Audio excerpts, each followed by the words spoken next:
Welcome to the secret of millionaire mind. Share market A to Z part 4. இந்த part 4 வீடியோவில் stock மார்க்கெட்டோட குறியீடுகளை பற்றி பார்க்கலாம்.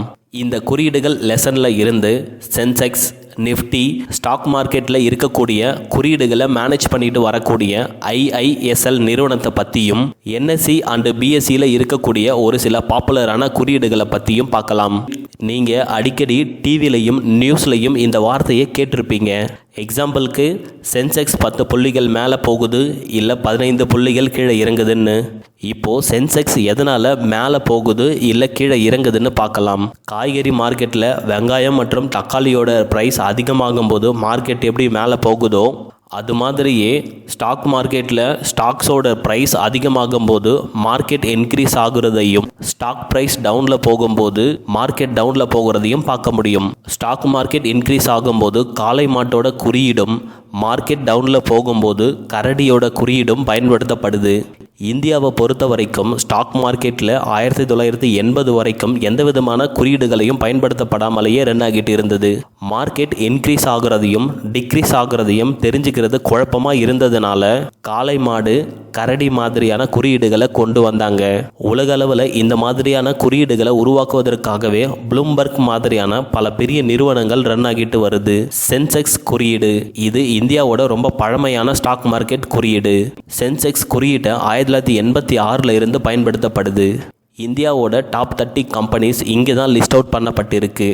இந்த 30 கம்பெனியில் ரொம்ப ரேராக 1 இல்லை 2 கம்பெனிஸ் வெளியே போகவும் உள்ளே வரவும் செய்யும். வேர்ல்டு லெவலில் இருக்கிற டவ் ஜான்ஸ், நிக்கி, S&P 500 இந்த நிறுவனங்களோட குறியீடுகள் மாதிரியே NSE அண்டு BSEலையும் பலவிதமான குறியீடுகளை கொண்டு இருக்கு. ஸ்டாக் மார்க்கெட்டில் சேல் பண்ணுறதுக்கு தயாராக இருக்கக்கூடிய ஷேர்ஸ் அதனுடைய ப்ரைஸை பேஸ் பண்ணியே குறியீடுகள் உருவாக்கப்படுது. இதில் ப்ரமோட்டர்ஸ் கிட்ட இருக்கிற ஷேர்ஸையும் கவர்மெண்ட் கிட்ட இருக்கிற ஷேர்ஸையும் கணக்கில் எடுத்துக்கிறது இல்லை. அடுத்ததான் நிஃப்டி குறியீடுகள். நிஃப்டி இது நேஷனல் ஸ்டாக் மார்க்கெட்டோட குறியீடு. இந்த நிஃப்டியில் தான் இந்தியாவில் இருக்கக்கூடிய 23 டிபார்ட்மெண்ட்டை சேர்ந்த 50 நிறுவனங்கள் இடம் பிடிச்சிருக்கு. நிஃப்டியில் வரக்கூடிய குறியீடுகளை IISL அதாவது India index service and product limited நிறுவனம் தான் நிர்வகிச்சுட்டு வராங்க. IISLல நேஷனல் ஸ்டாக் எக்ஸ்சேஞ்சும் கிரீஸ் என்ற இந்த 2 நிறுவனங்களால் தான் உருவாக்கப்பட்டிருக்கு. நிஃப்டியில் இருக்கக்கூடிய டாப் 5 கம்பெனிஸ்க்கு மட்டும்தான் அதிகமான வேல்யூ கொடுக்கப்படுது.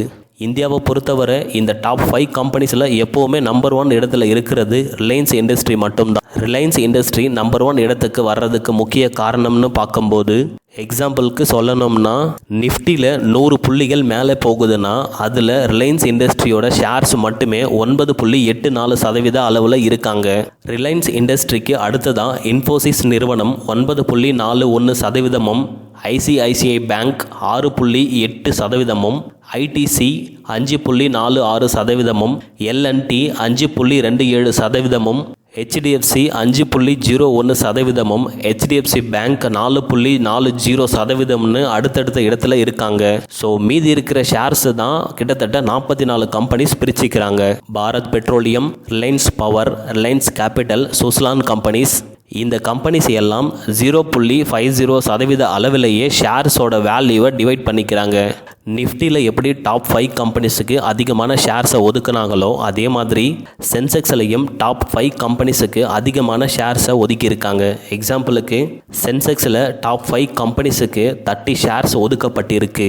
இதுலேயும் ஃபஸ்ட்டு ப்ரியாரிட்டியாக ரிலையன்ஸ் இண்டஸ்ட்ரிக்கு 11.61%, இன்ஃபோசிஸ்க்கு 11.08%, ICICIக்கு 8.05%, ITCக்கு 6.44%, L&Tக்கு 6.22%, HDFCக்கு 5.91% வேல்யூவையும் கொண்டிருக்காங்க. மீதி இருக்கிற கம்பெனிஸுக்கு எல்லாம் இதை விட கம்மியான ஷேர்ஸ் மட்டுமே ஒதுக்கப்படுது. இதுவரைக்கும் சென்செக்ஸ் அண்டு நிஃப்டி குறியீடில் இருக்கக்கூடிய ஷேர்ஸோட வேல்யூ எவ்வளோன்னு பார்த்துருந்தோம். சென்செக்ஸ் அண்டு நிஃப்டியில் இருக்கிற குறியீடுகள் மாதிரியே NSE அண்டு BSEலையும் மார்க்கெட்டோட value, department, investment method, government or பிரைவேட்னு குறியீடுகள் பலவிதமாக ஒதுக்கப்பட்டிருக்கு. இந்த மாதிரியான குறியீடுகளை ஸ்டாக் மார்க்கெட் இல்லை அதை சார்ந்து இருக்கிற நிறுவனங்களால் தீர்மானிக்கப்படுது. எக்ஸாம்பிளுக்கு ஸ்டாக் மார்க்கெட்டால் உருவாக்கப்பட்ட கமிட்டிஸ் தான் ஒரு குறிப்பிட்ட வரையறுக்குள்ள ஒரு ஷேர்ஸ் அந்த குறியீட்டுக்குள்ள இடம் பெறணுமா இல்லை அந்த ஷேர் அங்கிருந்து வெளியேறணுமான்றதை டிசைட் பண்ணுது. இப்போ ஸ்டாக் மார்க்கெட் மார்க்கெட்டில் இருக்கிற குறியீடுகள்லேயே ரொம்ப பாப்புலராக இருக்கக்கூடிய ஒரு சில பேர்களையும் அது பற்றின இன்ட்ரோவையும் பார்க்கலாம். Number 1 Nifty. இந்த குறியீட்டை பற்றி நம்ம ஏற்கனவே பார்த்துருந்தோம். இந்தியாவோட டாப் 50 கம்பெனிஸ் ஸ்டாக்ஸ் இதில் தான் அடங்கி இருக்கு. 23 துறைகளை சேர்ந்த இந்த ஸ்டாக் குறியீடுகளை ஃபேஸ் ஆஃப் இந்தியன் எக்கனாமி, அதாவது இந்திய பொருளாதாரத்தோட முகம்னு அழைக்கப்படுது. நேஷனல் ஸ்டாக் எக்ஸ்சேஞ்சோட 48% ட்ரேடிங் இந்த நிஃப்டியில் தான் நடக்குது. இந்த குறியீட்டை பேஸ் பண்ணி தான் பலவிதமான டெரிவேட்டிவ்ஸ் அண்ட் ஃபண்ட்ஸ் ட்ரேட் ஆகுது. இந்த குறியீட்டில் இடம்பெறக்கூடிய கம்பெனிஸ் தான் ப்ளூ சிப் கம்பெனின்னு அழைக்கப்படுது. Number 2 Nifty junior. இது நிஃப்டி ஸ்டாக்ஸ்க்கு அடுத்ததா 50 ஸ்டாக்ஸோட அதிகமான ட்ரேடிங் நடக்குது. இதனுடைய குறியீடுகளையும் நிஃப்டி 50 ஷேர்ஸையும் ஒன்னா சேர்த்தாலே இந்தியாவில் ட்ரேட் ஆகக்கூடிய டாப் 100 ஸ்டாக்ஸோட லிஸ்ட் நமக்கு கிடைச்சிடும். Number 3 Nifty mid cap 50. Medium market value இருக்கிற அதிகமாக வளர்ச்சி அடையக்கூடிய 50 ஷேர்ஸ் இந்த குறியீட்டில் இடம் பிடிச்சிருக்கு. Number 4 bank Nifty. எந்த ஒரு பொருளாதாரமும் வேகமாக வளர்ச்சி அடையும் போது அந்த பொருளாதாரத்தில் இருக்கக்கூடிய பேங்கோட வளர்ச்சியும் ஏறுமுகத்திலேயே இருக்கும். இந்த பேங்க் நிஃப்டி குறியீட்டில் மொத்தமாக HDFC Bank, IDFC First Bank, AU Small Finance, SBI, Federal Bank, Bandhan Bank, PNB Bank, Axis Bank, IndusInd Bank, Bank of Baroda, Kotak Mahindra, ICICI பேங்க்னு மொத்தமாக 12 பேங்க்ஸ் இடம் பிடிச்சிருக்காங்க. Number 5 CNX 500. இந்தியன் ஸ்டாக் மார்க்கெட்டில் முக்கியமான இடத்துல இருக்கக்கூடிய டாப் 500 கம்பெனிஸோட குறியீடுகள் இது. நேஷனல் ஸ்டாக் எக்ஸ்சேஞ்சில் இது 87% வர்த்தகத்தை கொண்டிருக்கு. அது மட்டும் இல்லாமல் 72 விதமான இண்டஸ்ட்ரியல் ஷேர்ஸும் இந்த குறியீட்டில் தான் இடம் பிடிச்சிருக்கு. Number 6 CNX IT. Information technology டிபார்ட்மெண்ட்டை சேர்ந்த டாப் 20 ஷேர்ஸ் இதில் இடம் பிடிச்சிருக்கு. India is considered a service economy globally. Number 7 CNX Infra. Construction work, basic requirement, capital goods இந்த மாதிரியான தயாரிப்பில் ஈடுபட்டிருக்கக்கூடிய 25 கம்பெனிஸோட ஷேர்ஸ் குறியீடு தான் இது. கேபிட்டல் கூட்ஸுக்கு எக்ஸாம்பிளாக பீஸா ரெஸ்டாரண்ட்டோட oven, table and chairs building, factory assembly lines and oil drilling rigs இந்த மாதிரி சொல்லலாம். Number 8 CNX reality.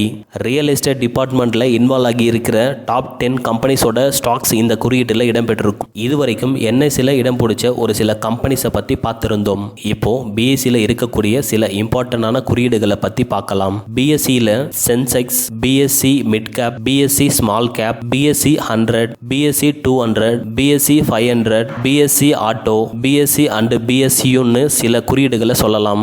இதோட share market A to Z part 4 video complete ஆகுது. இந்த பார்ட் 4 வீடியோவில் இருந்து சென்செக்ஸ் அண்ட் நிஃப்டினா என்னன்றதையும், ஷேர் மார்க்கெட்டில் பாப்புலராக இருக்கக்கூடிய சில குறியீடுகள் பற்றியும், அந்த குறியீடுகளை நிர்வகிச்சுட்டு வரக்கூடிய IISL நிறுவனத்தை பற்றியும் பார்த்துருக்குறோம்.